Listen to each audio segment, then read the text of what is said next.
మీ business ఏదైనా మీ ఊర్లో promotion చేయాలంటే అది సుమన్ టీవీతోనే సాధ్యం. ఇప్పుడే సంప్రదించండి. నమస్తే, వెల్కమ్ టు సుమన్ టీవీ. వారు అందులైన అంధకారాన్ని పాలదోరారు, ఎందరికో విద్యాభ్యాసం చేశారు. కళ్ళు కనిపించకపోయినా కళను తన ఇంటి పేరుగా ఒక ఉపాధ్యాయుడిగా ఎందరికో విద్యాభ్యాసం చేశారు. తబలా వాయించడంలో బలా అనిపించారు, హార్మోనియం వాయించడంలో ఆహా అనిపించారు. వారెవరో కాదు, రిటైర్డ్ టీచర్ గోపు పాపయ్య గారు. ప్రస్తుతం మనం నిర్మల్ జిల్లా అంబకంటి గ్రామంలో గోపు పాపయ్య గారి ఇంటి వద్ద ఉన్నాము. మరి ఒక అరుదైన కళాకారుడు ఆయన, చాలా గొప్ప తబలా వాయిద్యకారుడు. అలాగే వాయిద్యంతో తబలాతో పాటు హార్మోనియం కూడా వాయిస్తారు. మరి ఈ హార్మోనియం వాయించడానికి స్ఫూర్తి ఎవరు, తబలా వాయించడానికి కానీ ఈ సంగీతం మీద ఆయనకు మక్కువ ఎట్లా కలిగింది, ఇవన్నీ తెలుసుకునేటువంటి ప్రయత్నం చేద్దాం. సార్ నమస్కారం. సార్ నమస్కారం. సార్, ఇప్పుడు మీరు స్వతహాగా అంటే ముందు ఒక ఉపాధ్యాయుడు, ఎందరో విద్యార్థులకు విద్యాబోధన చేశారు. ఇది ఫస్ట్ మీ జీవితంలో మొదటి అంశం. రెండో అంశం ఏంటంటే మీరు ఒక తబలా కళాకారులు, అలాగే హార్మోనియం కూడా బ్రహ్మాండంగా వాయిస్తారు సార్ అని చెప్పి చాలా పేరుంది మీకు. అంటే ఈ హార్మోనియం కానీ ఈ తబలా కానీ మీకు అంటే నేర్చుకోవాలన్న ఆసక్తి ఎట్లా కలిగింది? అది మా సుమన్ టీవీ ప్రేక్షకుల కోసం ఫస్ట్ మీ ఇంట్రొడక్షన్ చెప్పండి, మీ గురించి చెప్పిన తర్వాత ఈ విషయం. సరే, ఫస్ట్ మొట్టమొదటిసారి ఏంటంటే మామూలుగానే చిన్నతనంలో స్కూల్కు ఇక్కడ నార్మల్ పర్సన్స్తో పాటు ఇక్కడ కూడా స్కూల్కి వెళ్ళేవాడిని, అక్కడ కూర్చునేవాడిని. తర్వాత అక్కడ స్కూల్లో ఏవైతే పాఠాలు చెప్తున్నారో పాఠాలన్నీ వినేవాడిని. మీ విద్యార్థి దశలో కాకుండా అంటే హైదరాబాద్ వెళ్ళక ముందే ఈ స్కూల్లో నార్మల్ స్కూల్లో వేరే పిల్లలతో పాటు వెళ్తుంటే నేను వెళ్ళి వాళ్ళతో కూర్చొని అక్కడ వాళ్ళు పాఠాలన్నీ చెప్పినవి కూడా వింటుంటే, ఎక్కలు కానీ అవన్నీ కానీ చెప్పినవి వింటుంటే. అంటే మొట్టమొదటి హైదరాబాద్ స్కూల్ ఉన్నట్టు కూడా మాకు ఐడియా లేదు. అయితే ఇక్కడ అనుకోకుండా మా విలేజ్ అతను అక్కడ హైదరాబాద్లో చిక్కడపల్లిలో అప్పుడు ఒక ప్రైవేట్ టీచర్గా చేస్తుండే. అతను మళ్ళీ తర్వాత అంచెలంచెల ఏది ఎల్ఐసి డెవలప్మెంట్ ఆఫీసర్గా కూడా ఉండే, మంచి హెల్పర్ అనమాట. అంతే, ప్రతి వారికి సాయం చేయడమే కానీ ఎవరిని సాయం అడిగేవాడు కాదు.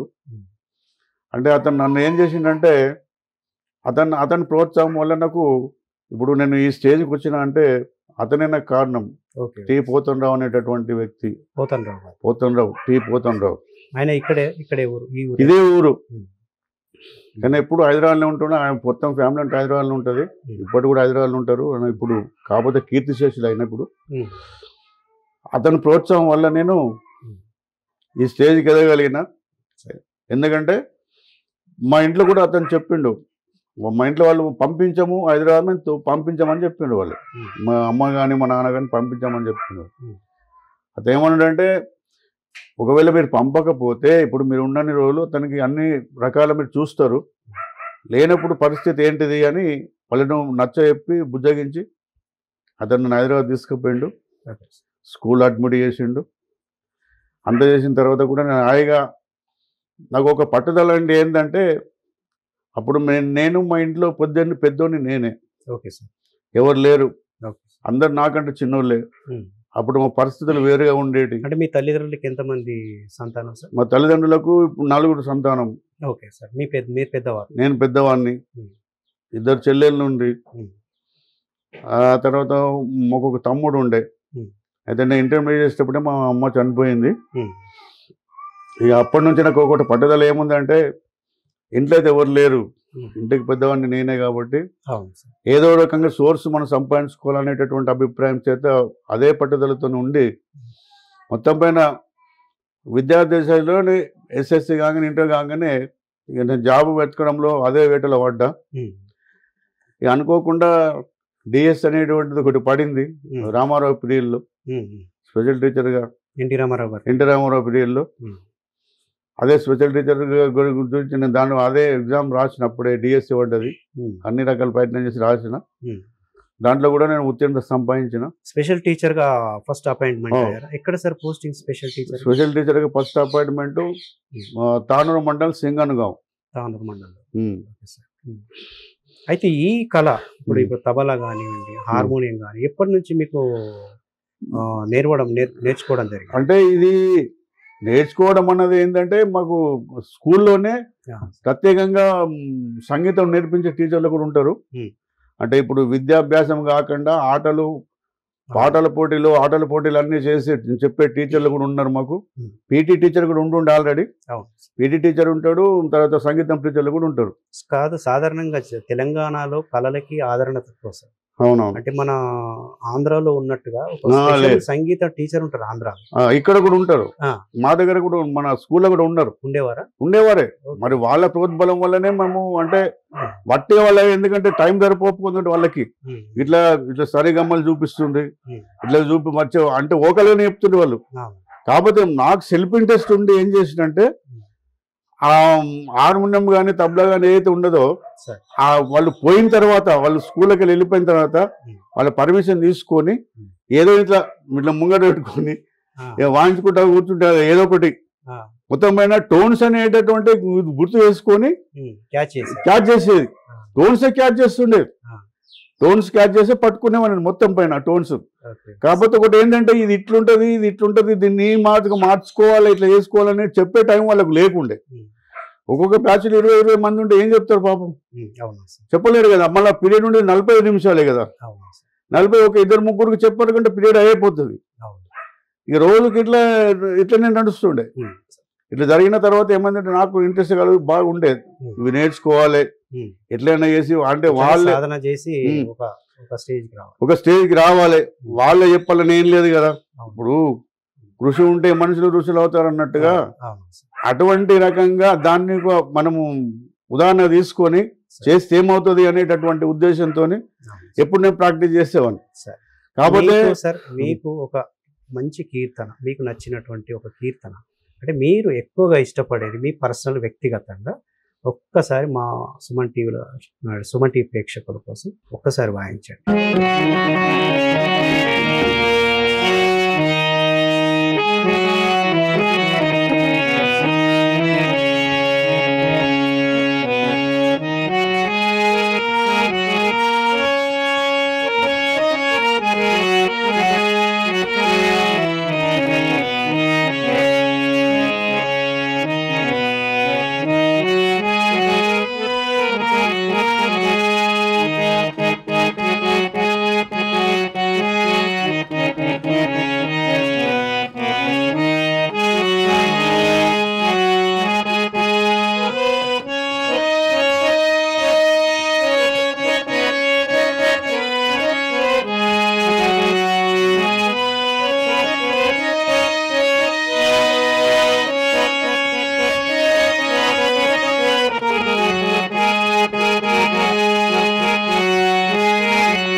చాలా అద్భుతంగా వాయించారు సార్.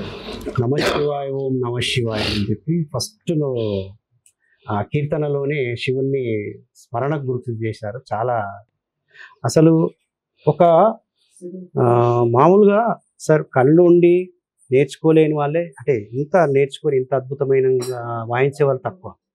కానీ మీకు ఎలా సాధ్యపడింది సార్ ఇది?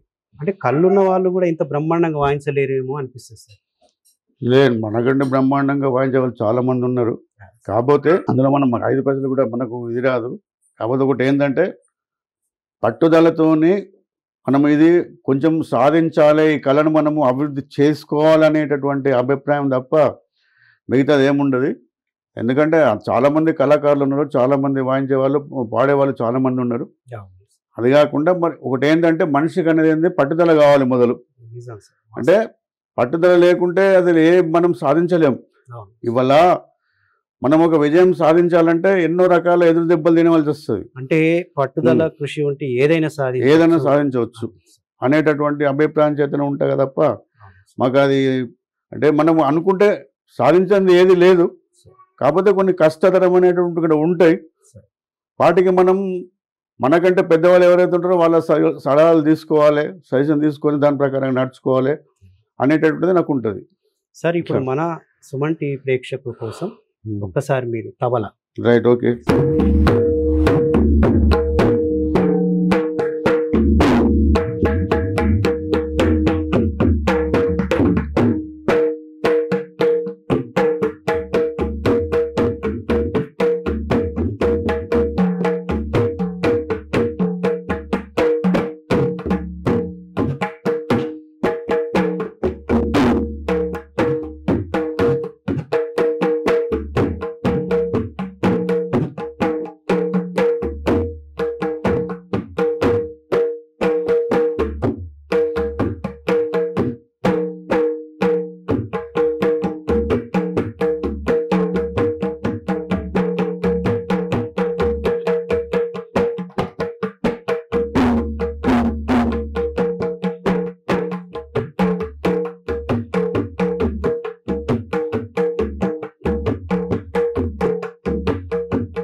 చాలా అద్భుతంగా వాయించారు సార్. తబలా, హార్మోనియంతో పాటు తబలా కూడా, అంటే ఒకదాన్ని మించి ఒక ఇన్స్ట్రుమెంట్ మీరు వాయించడం చూస్తుంటే అసలు ఇది మన కళలో చూస్తున్నామా నిజంగా చూస్తున్నామా అని అనిపిస్తుంది సార్. మీకు ఎవరైనా శిష్యులు ఉన్నారా? అంటే మీ దగ్గరికి వచ్చి సార్ ఇది మాకు నేర్పించండి, మేము నేర్చుకుంటామని చెప్పి అడిగిన వాళ్ళు ఉన్నారా? తబలా కానివ్వండి, హార్మోనియం.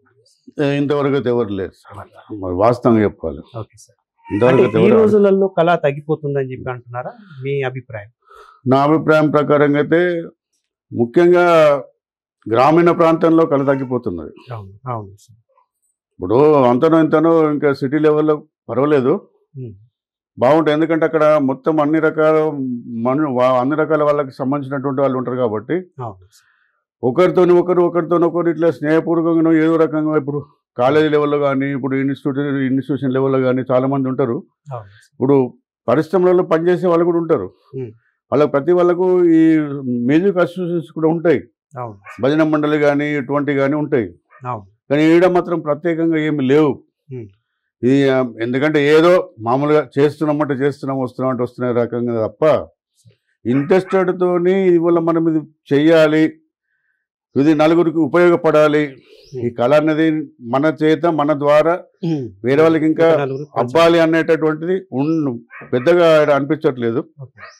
ఏదో సార్ ఇప్పుడు అంటే ఈ కళ ప్రదర్శనను మీరు ఎక్కడెక్కడ చేశారు? ఎక్కడైనా స్టేజ్ షోస్ కానీ ఇంకెక్కడైనా స్కూల్స్ మీరు పనిచేస్తున్నటువంటి విద్యా సంస్థలలో, స్కూళ్ళల్లో ఎక్కడైనా ప్రదర్శించారా స్టేజ్ మీద? అంటే నేను అప్పుడు ఈ తబలా వాయిద్యాన్ని మన గంగన్న గారు సృజన విద్యాలయ నిలయంలోని కుంటాల, ఓకే, వాళ్ళు అప్పుడు ఏది యాన్యువల్ డే చేసిండ్రు, వార్షికోత్సవం. అప్పుడు కూడా నేను అక్కడికి వెళ్ళిన. Okay sir. వాళ్ళ స్టేజ్ పైన అప్పుడు ప్రోగ్రామ్ అప్పుడు ఈ తబలా వాయించింది నేనే అప్పుడు ఫస్ట్ టైంలో. వాళ్ళ అక్కడ వాళ్ళ స్కూల్లోనే వాయించినాం. ఉమ్, ఇప్పుడు వాళ్ళ ప్రోగ్రామ్స్ అయ్యేంత వరకు నేనే ఉన్నా అక్కడ. ఉమ్, దాదాపు ఒక 4 రోజులు పట్టింది. ఉమ్, అక్కడ నేను ఇచ్చిన ఇది ప్రోగ్రామ్ తబలా ప్రోగ్రామ్ ఉమ్, ఆ స్కూల్లో. ఇక మా స్కూల్లోనైతే అప్పుడప్పుడు వేరే వాళ్ళు కూడా వస్తుంది. ఉమ్, ఇంకా నాకంటే పెద్దవాళ్ళు కూడా ఉండ్రి. కానీ ఎక్కువ నాకు వాళ్ళు మా టీచర్లు కానీ ఎక్కువ ఎవరైనా కానీ నాకు ఎక్కువ ప్రోత్సహిస్తుంది. ఉమ్, ఉమ్, అవును సార్. అంటే మీకు జిల్లా స్థాయిలో కానీ మీ ఉపాధ్యాయ సంఘాలు కానీ మీ కళను గుర్తించి ఏదైనా అవార్డ్స్ ఇవ్వడం కానీ ఏదైనా జరిగిందా సార్? అంటే ఎప్పుడంటే ఇంత క్రితం దాదాపు ఎంత అంటే 2004-05 ప్రాంతంలో ఎవరంటే డాక్టర్ అసోసియేషన్ వాళ్ళు, మన రామకృష్ణ డాక్టర్ అని బైన్సన్ ఉంటాడు. ఉమ్, అయితే వాళ్ళ అసోసియేషన్కి ఇప్పుడు అప్పుడు ఉత్తమ ఉపాధ్యాయుడు అనే అవార్డు ఉంటుండే. అవును. ప్రతి సంవత్సరం ఒక్కొక్కరికి ఇస్తారు వాళ్ళు. ఉమ్, అప్పుడు నాకు ఇప్పుడు ఎవరంటే మన ఆంధ్రభూమి ఎవరు అతను మన సోమేశ్వర్, ఓకే. అతను చూసి అతని ద్వారా సరే ఇట్లా సంగతి ఇట్లా అంటే ఇక అతని ద్వారా మొత్తం ఆయన ఎక్స్ప్లెయిన్ చేసిన సార్కు, డాక్టర్ సార్కు. వాళ్ళు కూడా నాకు ఆ ప్రోగ్రాంలో తీసుకుపోయారు. అంటే నాకు మొత్తమైన చిన్నప్పటి నుంచి విద్యాభ్యాసం ఎక్కడ జరిగింది, మిమ్మల్ని ఎవరు ప్రోత్సహించారు, ఎవరు తీసుకెళ్ళిండ్రు, మరి హైదరాబాద్లో ఎట్లా సెట్ అవ్వగలిగినావు, ఇవన్నీ వాళ్ళు అడిగిన తర్వాత చెప్పిన నేను. చెప్పగానే అన్నీ చెప్పిన తర్వాత ఇక వాళ్ళకి నచ్చి ఒక ఉత్తమ ఉపాధ్యాయుడు అనే అవార్డు కూడా ఇచ్చేసిండు. అంటే ఇప్పుడు ఈ కళకు సంబంధించినటువంటి ప్రశంసలు కానీ, ప్రశంస పత్రాలు కానీ, అవార్డ్స్ కానీ ఏం తీసుకోలేదు? కళకు సంబంధించి ప్రత్యేకంగా అంటూ ఏమి లేదు. ఇట్లా మా ప్రజల యొక్క మెప్పి మీ ప్రశంస బస్ అంతే. ఓకే సార్, అట్లా ప్రత్యేకంగా అంటే ఏం లేదు. Sir thank you sir, thank you so much. మా సుమన్ టీవీ ప్రేక్షకుల కోసం ఒక మంచి కార్యక్రమాన్ని, అంటే ఒక హార్మోనియం వాయించడంతో పాటు తబలాను కూడా బ్రహ్మాండంగా వాయించారు సార్. మీరు ముందు ఇంకా ఇట్లాంటి ప్రదర్శనలు ఎన్నో నిర్వహించాలని కోరుకుంటున్నాం. మీలాంటి వాళ్ళు ప్రోత్సహిస్తే, మీలాంటి వాళ్ళు ఇంకా మాకు ఇటువంటి ప్రోగ్రామ్స్లో అవకాశం ఇస్తే మా కళ ఇంకా బాగా అభివృద్ధి చెందుతుంది. కాబట్టి ఇంకా మీకు కూడా ఎటువంటి అవకాశాలు మాకు కూడా కల్పించాలని చెప్పేసి మీకు కూడా మేము వేడుకుంటాం. Okay sir. ఎందుకంటే మీరు ప్రాధాన్యత ఇస్తేనే మాకు కళ అనేది ఒకవేళ అబ్బుతుంది. Okay sir. మీలాంటి వాళ్ళు లేకపోతే కూడా మాకు అంత పెద్దగా ఆదరణ కూడా దొరకదు. అసలు నిజమైన కళాకారుడు తగ్గిపోతుంది. మీలాంటి ప్రోత్సాహం కూడా మాకు అవసరమే. Thank you sir.